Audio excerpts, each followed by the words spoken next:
Muchas gracias, señor presidente.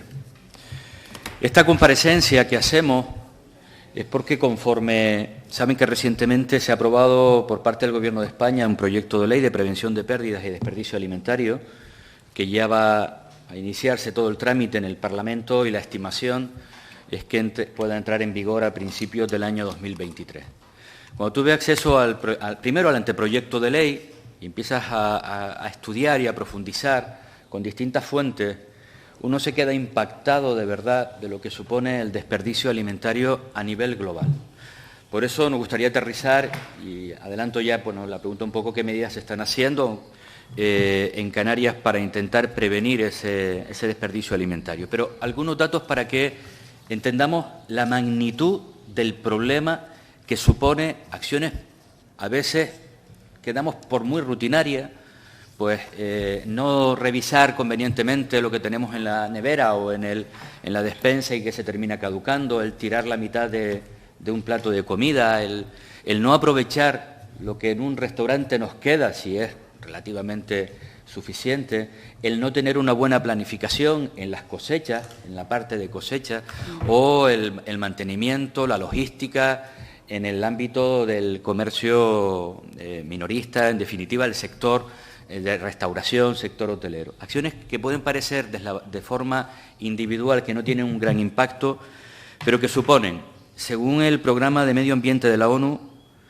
de forma muy estimativa, pero bueno, digamos muy hacia abajo, 931 millones de toneladas de comida útil para el ser humano al año. Esto se eleva a 2.500 millones de toneladas al año, con un estudio muy reciente del Fondo Mundial para la Naturaleza, si se añade el alimento que se desecha en la fase de cosecha.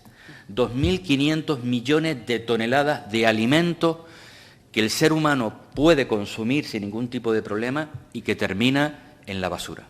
En España supone aproximadamente 1.300 millones de kilos de alimentos solo en el hogar, para que tengamos una medida del impacto que supone también las acciones individuales de cada uno de nosotros. En Canarias, el dato más reciente, digamos el dato que se conoce, creo que era del año 2017-2018, era el segundo territorio detrás de Andalucía donde se tira más comida. Podemos decir, es que Andalucía tiene mucha población, nosotros menos, pero tenemos muchos turistas.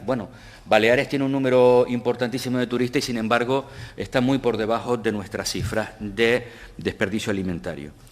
A nivel global, el desperdicio alimentario supone el 10% de las emisiones de gases de efecto invernadero en todos los procesos, evidentemente. Los alimentos desperdiciados tienen un enorme impacto, por tanto, en el cambio climático. Un ejemplo, recursos que consumen los aproximadamente entre 1.200 y 1.500 millones de toneladas de alimentos que se tiran en las distintas fases de la cosecha. Suponen 4,4 millones de kilómetros cuadrados de tierra agrícola que se necesitan para producir alimentos que terminan en la basura y 760.000 kilómetros cúbicos de agua para producir alimentos que terminan en la basura. Esto supone, a efectos de tierra agrícola, el subcontinente indio totalmente cultivado para tirarlo luego a la basura, o 304 millones de piscinas olímpicas para regar cultivos que todos sus productos terminan finalmente en la basura. En términos económicos supone aproximadamente 1 billón con B de euros al año, en un planeta Tierra donde 811 millones de personas pasan hambre. Somos conscientes, termino ya, señora presidenta, que las causas del hambre, obviamente, son mucho más complejas y estructurales que este aspecto que estamos planteando, pero cuando tomamos conciencia de todo esto, creo que sin duda alguna la lucha contra el desperdicio alimentario es una necesidad y un imperativo desde el punto de vista económico, desde el punto de vista medioambiental, pero de manera ineludible también desde el punto de vista de justicia social y de ética. Muchas gracias, señora presidenta. Primero, manifestar mi sorpresa porque cuando estaba interviniendo vi mucha risita burlona, y lo digo porque normalmente, como lo decía yo, y uno tiende a... Los gorditos tendemos a no desperdiciar mucho alimento, lo digo de broma, creo que es un tema absolutamente relevante, como hemos estado viendo. Y por eso yo creo que hay que hacer un reconocimiento, esta ley, este proyecto de ley que ya pasa al Congreso, fue aprobado el 7 de junio en el Consejo de Ministros y pasa al Congreso para su aprobación. Es una ley que antes de ella hay un montón de organizaciones, y quiero hacer un reconocimiento a nivel internacional, institucionales y de otro tipo, pero que en Canarias han venido trabajando en distintas variables, muchas organizaciones y personas. En mi caso concreto, la primera persona que me puso en la pista un poco de todo este tema fue un sacerdote, don Eugenio Rodríguez, que en Las Palmas de Gran Canaria llevan trabajando mucho tiempo. Se hablaba antes de que el pan, por ejemplo, es uno de los elementos que más se desperdicia. Fíjense, recuerdo que había una campaña para prohibir la eliminación de la corteza del pan de sándwich, que puede parecer una tontería, pero es alimento que se termina tirando a la basura, que en un sándwich no supone nada, en una bolsa de sándwich un poquito menos, pero si lo trasladamos a escala global es brutal la cantidad de alimento que por cuestiones, digamos, a veces estéticas, a veces bueno, pues que es más ligerito el otro, pues estamos tirando a la basura. Es un tema además que es bastante integral, evidentemente. Se hablaba de la ley de cambio climático, decir que, por ejemplo, en la actual ley de residuos y suelos contaminados, en el artículo 13, esto ya se contempla, en la ley de economía circular es un parámetro fundamental. En la Agenda 2030 de las Naciones Unidas, la ODS 12.3 habla de reducir a la mitad el desperdicio de alimentos a nivel mundial en la venta por menor y al nivel de consumidores. Cierto es que no habla en la fase de cosecha, donde se produce un desperdicio importante. Un dato, por ejemplo, porque estamos en verano y creo que nos viene bien conocerlo a todos. En verano se produce el mayor desperdicio de alimentos en los hogares. El año pasado, en los hogares españoles, en verano se tiró a la basura hasta un 35,8% más de platos cocinados. Lo digo porque es una oportunidad, conociendo todo esto y estando en la época que estamos, de revisar nuestras prácticas e ir reconduciendo. Una aclaración también. Los países subdesarrollados también tiran muchísima comida, muchísima, importantísimo. No solo un problema de los países desarrollados, cierto es que por parámetros distintos.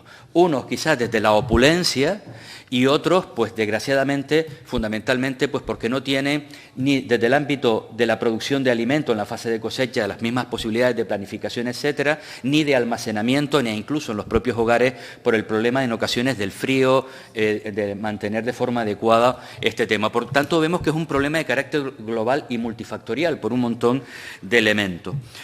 Yo creo que hay una parte importante. Hemos hablado, digamos, de las consecuencias y me gustaría también abordar las medidas que el propio proyecto de ley anticipe, que creo que no son nada novedosas, pero que con pequeñas acciones se pueden cambiar. Algunas ya se han dicho.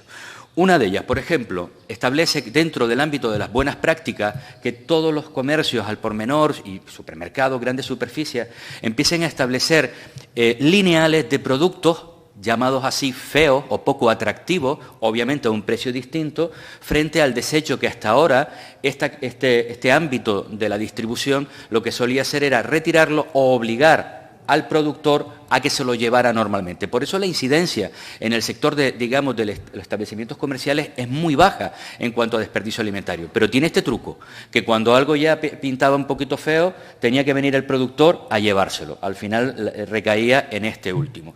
Por tanto, este es un elemento muy sencillo y que mucha gente es capaz de comprar algo, aunque no sea tan atractivo con los cánones, digamos, que se marcan en ocasiones para que se pueda comprar. Obligación, y esto sí es una obligación, por parte del ámbito de la restauración, de ofrecer la comida sobrante a las personas que vayan y además sin cobrarle los recipientes, que deben ser reciclables y demás, para que esa persona se lo pueda llevar. Comida y bebida. Si usted se tiene por la mitad la botella de vino, está obligado a ofrecérsela para llevársela también. Esto obviamente no significa, bromeando un poco otra vez, que si sobran 2 papas fritas y un trozo de huevo frito, hombre, no vas a pedir que te lo lleve, pero en ocasiones enorme la cantidad de alimentación que se deja en los propios restaurantes, por cierto, por la que pagamos además. Fechas de caducidad y consumo preferente. Importantísimo conocer la diferencia. No tiene nada que ver una cosa con la otra, pero además se establece en la ley que la legislación europea debe de tender a que el consumo preferente se lleve al máximo posible de lo que el alimento evidentemente no pierda propiedades. Voy terminando, señora presidenta, y además por otra cuestión fundamental, se pide que se investigue para seguir alargando la vida, digamos, desde el punto de vista del consumo preferente. La planificación de las cosechas, hemos visto muchísimas cuestiones que son importantes. Y luego, si finalmente hay que retirar los productos, la jerarquía. Primero, consumo a los seres humanos. El consumo al consumo humano es lo primero. Primero, vía donación. Segundo, vía transformación. Luego, alimento de los animales o producción de pienso. Luego, subproductos. Y ya en última instancia, para generar compost o biocombustible. Vemos que es un campo enorme en el que tenemos que tomar conciencia desde el propio hogar. Por cierto, uno de los lugares donde más se desperdicia el alimento, pero como vemos, un tema en todos los ámbitos de la cadena alimentaria.